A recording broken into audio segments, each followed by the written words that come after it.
winemaking family at all? Or? No, I'm from Colorado, actually. I did work in a fine dining restaurant, which is what my first exposure to wine was, and seeing how the wines on the table actually had a bigger impact than the meal on the person's occasion, whether it be a bottle of champagne or a great bottle of Bordeaux or Burgundy or California Cab. And following up with those people who were regulars at our restaurant, they always remembered the bottle of wine that they had. They didn't remember the steak or the shrimp or whatever they ate. And that wine became part of that memory. And when they had that wine again, that memory came back. And I found that awesome and amazing. And so I originally was going to be an engineer. I went to UC Davis, got my degree in viticulture and enology, but I started as a material science and chemical engineer, double major. I switched very quickly into winemaking and have not looked back since. It was a combination of yearning for that, to do something that was meaningful in that person's, in my life. I wanted to create happiness and do something that I could see the effects.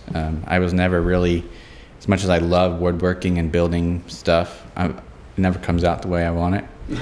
But the wines that I make come out the way I want them. And I love the effect that they have on people. So that was a big part of it. And then, and I'll just leave it at that. Since I've been at Rodney Strong, I've designed and built a cutting-edge winery that's never been done before. Spent $8 million of Tom's money on that process. It's right over there, called the Boneyard Cellar, and it's now becoming kind of the standard of what people are looking to do when they're building wineries. About 14 wineries are in the process of constructing similar styles of wineries because it's pretty cool. And that background and that way of thinking is what allowed us to accomplish that goal. So I took an old space, an existing space, versus building a new building. So we're a carbon neutral, sustainable winery. And the best way of being sustainable is to recycle.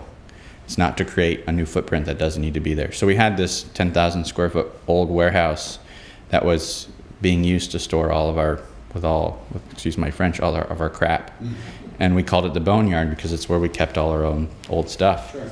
So I cleared it out. I put all the stuff in the yard, and I told everybody they had 2 weeks to take what they wanted and find a place for it. The rest was going to be donated or recycled.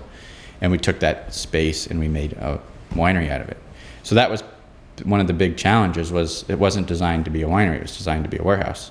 And I had to design everything in it to fit an existing structure, which is a fairly large challenge when the ceilings are lower than you would want and the floors are flat and all the other insulation problems and electrical that wasn't up to the standards that we need to run a winery. So we had to redo all of that within an existing structure, and that was part of the challenge and one of the fun things that we accomplished. So nothing is shattering a mold. What we've done, and I'm a large believer in not reinventing the wheel, but what I like to do is make the wheel better.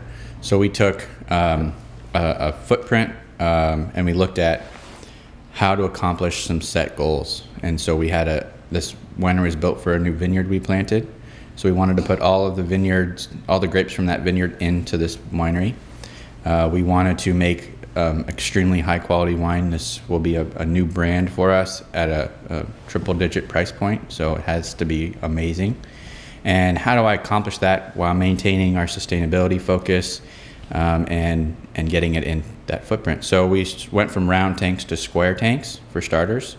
It's the largest square tank fermentation cellar in the world currently. There's a new one being built now, which will be bigger than mine, but it's not built yet, so we're still good on that. I worked with engineers from material science engineers to figure out ways to polish the tanks for water saving, seismic engineers to make the tanks earthquake resistant, not proof, but they'll go. I like how you stopped yourself there, yeah. Yeah, they'll go up to a 7.0 earthquake. They've been tested up to that level. Up above that, we'll see what happens.